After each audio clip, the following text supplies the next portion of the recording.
ఎంతో ఈజీగా సింపుల్గా చేసుకునే ఫిష్ ఫ్రై మంచిగా మసాలా దట్టించి నేను చెప్పిన విధంగా అయితే ట్రై చేయండి. చాలా ఈజీగా చేసుకోవచ్చు. టేస్ట్ కూడా చాలా బాగుంటుంది. పైన క్రిస్పీగా లోపల సాఫ్ట్గా టేస్ట్ అయితే సూపర్ ఉంటుంది. ఈసారి ఫిష్ ఫ్రై చేసేటప్పుడు నేను చెప్పిన మెథడ్ అయితే ట్రై చేయండి. ఈలోపు మన ఛానల్ని అయితే ఇప్పుడే సబ్స్క్రైబ్ చేసుకోండి. ఫస్ట్ ఒక బౌల్లోకి కానీ లేదా ఒక ప్లేట్లోకి కానీ మనం నీట్గా క్లీన్ చేసుకున్న ఫిష్ పీసెస్ అయితే యాడ్ చేసుకోండి. ఫిష్ని ఎప్పుడైనా క్లీన్ చేసేటప్పుడు కల్లుప్పు అలానే నిమ్మరసం కానీ పిండుకున్నట్టయితే మనకి నీచు వాసన అనేది రాకుండా ఉంటుంది. ఇప్పుడు 2 టేబుల్ స్పూన్ల వరకు అల్లం వెల్లుల్లి paste, 1 table spoon garam masala, 1 table spoon వరకు ధనియాల పొడి అయితే యాడ్ చేసుకోవాలి. ఇప్పుడు 2 నుంచి 3 స్పూన్ల వరకు కారం అనేది యాడ్ చేసుకోండి. ఇప్పుడు టేస్ట్ తగినంత సాల్ట్ అయితే యాడ్ చేసుకొని అర దెబ్బ వరకు నిమ్మకాయ అయితే పిండుకోవాలి. ఇప్పుడు మొత్తం కూడా 1 స్పూన్ ఆయిల్ వేసుకుంటూ మనకి మసాలా మొత్తం కూడా ఫిష్ పీసెస్కి పట్టే విధంగా అయితే మంచిగా కలుపుకోవాలి. నేను ఆయిల్ వేసే క్లిప్స్ అయితే మిస్ అయ్యాయి. నేనైతే 2 టేబుల్ స్పూన్ల ఆయిల్ అయితే వేసాను అనమాట. మీరు కూడా ఆయిల్ వేసుకోండి, మిస్ అవ్వకండి. ఇప్పుడు ఆయిల్ వేసుకొని మంచిగా మసాజ్ చేస్తూ మనం ఈ విధంగా ఫిష్కి మొత్తం కూడా మసాలా పట్టించేయాలి.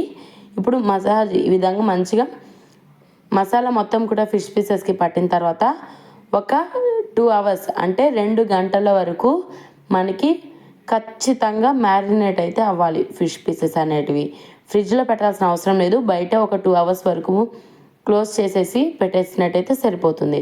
ఇప్పుడు ఒక ప్యాన్లోకి కొంచెం లైట్గా ఆయిల్ వేసుకొని మనం మ్యారినేట్ చేసుకున్న ఫిష్ పీసెస్ వేసుకొని కరివేపాకు వేసుకొని ఈ విధంగా మంచిగా ఫ్రై చేసుకోవాలి.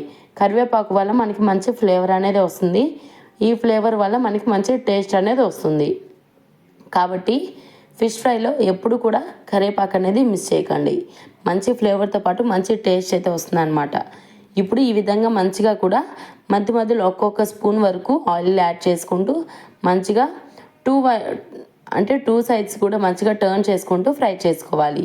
అప్పుడు మనకి ఫిష్ అనేది పైన క్రిస్ప్గా లోపల సాఫ్ట్గా చాలా బాగా కుక్ అవుతుంది. చూస్తుంటేనే ఎంత టెంప్టింగ్గా ఉందో కదా.